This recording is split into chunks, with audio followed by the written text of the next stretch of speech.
What's up, y'all? We're back at Shotta, and today we're here with Myles, but this is not my normal setting. We're recording this CIAA 2026 Fan Fest. Y'all definitely gotta come out here. Y'all definitely. It's amazing here. It's in Baltimore. So Myles, I gotta ask you, how does it feel being shooting CIAA in Baltimore? Man, it feels good coming from Baltimore City. Just in general, coming from Baltimore City, being able to do these things, being able to have these opportunities is so amazing because it's like coming up, we don't really get these opportunities. We don't really get to do stuff like CIAA because, it was usually in Charlotte. So now that it's here, it's like we get those opportunities. There's a lot of opportunities here, not just photography-wise, just in general as a city, you know what I'm saying? We make so much money when it comes to CIAA and get so much revenue that gets put back into the city. Well, it should hopefully get put back into the city. But it's just like the fact of the matter is, it's just like so many different opportunities come our way when CIAA comes around, because there's so many different people that come to the city that you wouldn't really get to photograph or meet, you know what I mean, and network with. So it's like a different perspective. For sure, definitely a different perspective. Do you actually, do you remember where we met? I met you at an event with DeMont Pender, I think it was. Was it? I think it was DeMont Pender. We met you at a DeMont Pender event. Shout out to DeMont Pender, by the way. Yeah, he actually customized one of my blazers. Yeah, I saw that. That was dope. That was like yesterday. Yeah. Oh, that's dope. Yeah. So, how would you say if you would feel working with DTLR as well? It's actually really cool because, shout out to Antonio, shout out to the whole DTLR family. Growing up, going into DTLR, I was just, buying shoes, buying some clothes here and there, not knowing that I'm going to eventually be working with them, doing what I love to do best, which is photography and content creation. I'm starting to get into that too. So how did you get into photography? I've always been into photography, but growing up, since I was your age, even a little bit younger, always had cameras around because my grandmother and my mom were big into photography, and so it was just all around. But professionally, I got into video first and did a internship in high school, and then after that, I kind of switched to photo because I wanted to get more out there quicker, you know what I mean? I feel like with photos you can edit easier. With video you gotta sit down, you gotta edit, you gotta listen to interviews, it's a lot more with video. With photo, it's just the photo's there, you edit, you know what I mean, and then move on to the next photo, right? Yeah, for sure. So do you know how you got the opportunity of working with CIAA and DTLR? Building relationships, showing up for people when you say you're gonna show up, that's a huge thing. And just going above and beyond, showing what you can really do as a creative, because I feel like, we as creatives, the world needs us, right? Especially because it's a content-first world. If you didn't shoot it, if it's not on camera, it didn't happen. You know what I'm saying? That's the saying, I guess, nowadays. And so, being able to just show up and keep showing up. I feel like people want that regular person who they can rely on, and they can say, hey, can you shoot this, or can you go here, you know what I'm saying, or we got this going on, can you come shoot this? And so being able to just keep showing up over and over again really helps in just anything, really. But so definitely the trust and relationships. So how would you really go about building those relationships? I know you said showing up, but would you just would you continue doing So when it comes to building relationships, of course, showing up is the thing, but knowing what you want, knowing how to pitch yourself, and that's something that I'm still kind of learning how to do, especially since I've kind of gone freelance now a bit more. But knowing what you can offer, knowing what you can bring to the table, and putting that in a way that is simple, easy for people to understand. When the question comes up, hey, what do you do? I'm a photographer. I take photos mostly, but I also do content creation. And so when you know how to off rip, you can tell people who you are, what you do in 5 seconds, 10 seconds. It's easier Because no, honestly, it's kind of I don't know how to really like. People do care about your story, but they also care about what you can bring to the table for them. You know what I'm saying? And so it's kind of half and half when it comes to that. So It's kind of like a mutualism. exactly. So I think as far as, but yeah, just knowing, just being straight to the point. Hey, my name is blah blah blah. I do this. This is how I can help you. Right? I feel like you can't leave out some certain parts of information Mm-hmm. about what you do because, like, for example, if you're like, oh, I'm a photographer, I do this, that, and the third, but like, if you don't say that you do sports photography or you don't do a certain type of photography, they might think you're just a photographer. Like, if you say you do sports, that opens new doors, new opportunities. Right. Like, oh yeah, blah blah blah blah. I was telling a sports curator, blah blah blah. It's definitely important to do that, but also in the quickest time as possible. Right. Me personally, I'm still working on my pitch. So, Hey man, you'll get there. You'll so get do there. you have a certain style that you like to shoot with photography? A certain what? Style. I love black and white, mostly because I feel like black and white tells more of a story. Color is more so, you want to show off your fits, right? When you shoot in color, you show off the fits, you show off the, I just got these new shoes, I'm wearing them up for the first time, or I just got this new, Balenciaga or whatever it is, right? But when it comes to black and white gives you that, like, there's no distractions. No, you're looking at what I want you to see, right? And that's the viewer, whoever is in front of that lens. And so that's kind of, I shoot mostly black and white because of that reason.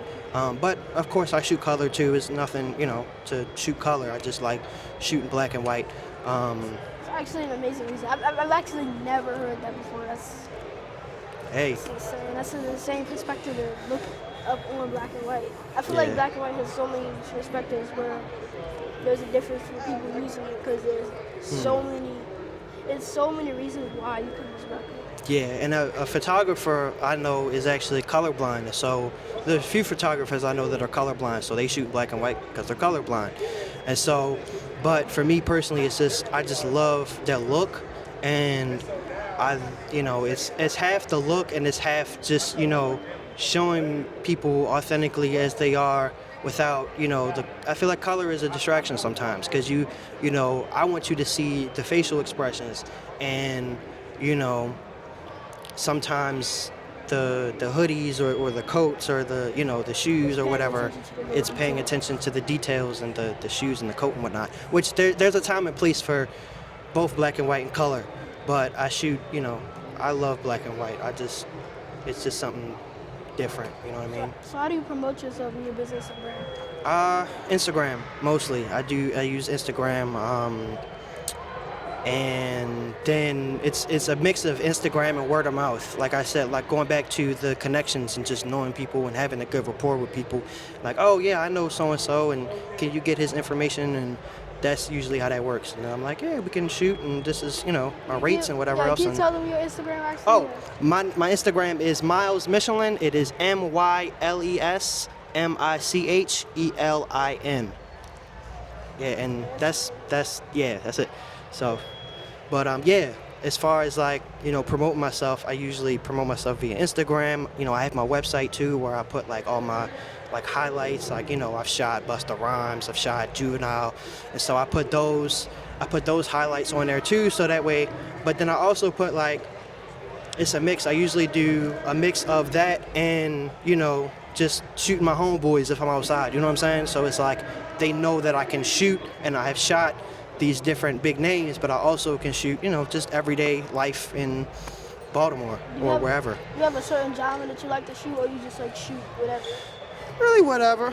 I don't, it is what it is. I mean, I would say documentary photography, but like, I mean, and then there is one. I haven't really done any fashion shows. I would love to do a fashion show. I've seen you've done a couple fashion shows, and the work is amazing, bro. I feel like especially if you plug in that black and white, you can really see. I mean, I feel like though, in some outfits, the color is really what matters. But if you can plug in that black and white and really look at it, that can really sell the shot. For sure. That's why on some of my fashion photography, I would just use black and white on certain pictures. I'm like, oh, that looks different. Or like, Mm-hmm. oh, now I'm seeing that differently. Right. So wait, what is your main gear that you use? Like, do you use Canon, Nikon? So Sony? I use Canon, and I use a Canon R6. Right now I got a 70-200 on. Oh, I got an R6 too. Oh, nice. So I usually go between 24-105 and 70-200. I really love the 70-200. I'm gonna tell you this now. If any photographers out there have not gotten a 70-200 and you use Canon, That's a must. it's a must. I swear. Because once I put the 70-200 on and I started really using it, I'm like, man, I don't want to. I haven't. It's a game changer. It's a game changer. I really haven't taken this off. I usually have my 24-105 so I can shoot close up. But like if I'm shooting anything like fashion, even the basketball game, 70-200 is How is shooting the basketball game, by the way? Like, how was that? It was amazing. I definitely got a lot of good shots. Good. But I can't wait to. I just polish it up and like when it looks like 10 times better. Yeah. But Yeah. it's definitely getting the shots. You just gotta watch the action. I feel like you also need to watch basketball to really know what shots are important and Yeah. what the audience is looking for. Right. So you can see like the shots, maybe even the reactions of it. For sure. For sure. Well, thank you for coming on this podcast. Of course. man. Thank you for having me. Of course, man. My It God, was a man. blessing. Already. Plus, I noticed you have the same name. Hey Myles, man. Myles. Hey man. It's only right, man. Miles and Miles, man. Hey. And then can you tell them your Instagram one more time? Yeah, so it's Myles Michelin, MylesMichelin. Yeah, Michelin like the tire. I'm not any relation, but they should give me some money just because I'm promoting their brand for free, but whatever. Okay, is there one tip that you would give someone also trying to like be in the business industry or trying to like have or work for someone higher corporate business? I mean, it's all about the connections, and I would say this to all new photographers or people who are just starting out. And a lot of people ask me like, what should I start out with? What should I get? The camera that you can afford. Start with the camera that you can afford. Do some research, Best Buy, whatever, and buy the camera that you can afford. And then YouTube University, use your manual, and just learn. And then after that, you just show up. You know what I'm saying?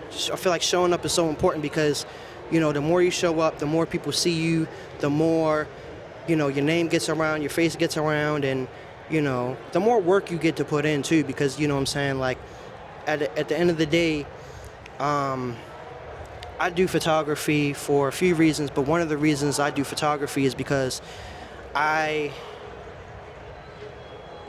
don't really have that many photos of me, like at your age. And I mean, there's some here and there, but not really. And I don't know, I feel like just documenting the world, documenting the city, documenting the world is so important right now because it's beautiful. It's never it enough is, pictures to take. especially because of the way that the world is being documented on the news, right? With the administration, and I don't mean to get political, but it's just everything is political at some point. But yeah, just being sure to document it in the way that you see it is so important. And so when you get the camera, I wouldn't go in it straight for the money. A lot of people do that, and I understand it. It's but if you really want to do this and jump in it for the money, go get you a 9-to-5, bro, sis. Go get you a 9-to-5. You know what I'm saying? It's so, you got to have some type of passion when you're doing this stuff, especially creative, just any creative work, whether you're doing photo, video, your graphic design, you got to have some type of passion for it because there's going to be a lot of times where you're not going to get paid for a lot of stuff. You're not going to get, you know what I'm saying? But the more you show up, the more people, know you, then, the payment will come and, it is good money in it, but you just got to wait to get that. And so, yeah, just, practice, get out, you know what I'm saying? And you don't have to spend thousands. You don't have to spend thousands of dollars on a good camera. You can get something from Best Buy, you know what I mean? And, the camera that works is the best camera. The best camera that you can get is the one you can afford, period, point blank. And so when it comes, that's it. I be rambling sometimes. I be having to try to stop and, you know No, what I'm it's saying? okay. But Definitely amazing words, Yeah. inspiring words. Well, And- I think you gave them all the tips and more to see what they need. yeah. But Hey man, I want to give you your flowers too, bro, because you know what I'm saying. Not a lot of kids are doing what you're doing at the age you're doing it. that's You know what I'm saying? especially why I And want to inspire more of the youth to do what I'm doing. For sure. Because there's no way I'm the only person doing this. Exactly. And like, you know, I didn't really start getting into this till I was in my late teens, early 20s. I'm in my mid 20s now. So, you know, but to be able to start this at, you know, 9, 10 years old, and even younger, if you know, like, that's some real. That's amazing, for real. And I commend you on that, you know, and it's only going to get up from here because, you know, the thing that you have that a lot of people don't have is time. Now, don't take that for granted. Don't, you know what I'm saying? But at the same time, use that to your advantage. You have time, because by the time you're 16, 17, even, you know, you're going to be amazing. You're already amazing, of course, but you're going to take it to a whole nother level, and then you're going to take it to a whole nother level when you get to my age, and then, you know, by the time you're 40, you're going to be one of the biggest in the world, because you're already doing what you need to do now. And I really wish that would be my only thing that I really wish I would have done differently, is started earlier. But at the same time, it's like life happens. So Sure, whether or you not just gotta- start, you just got to start, right? Work with what you have. But yeah, man, keep doing your thing. And And my thank guy, you. thank for you. coming out on this Of course, of course. Thank you for having me. This is Shotta, and I'll see y'all on the next episode. Yeah. Perfect.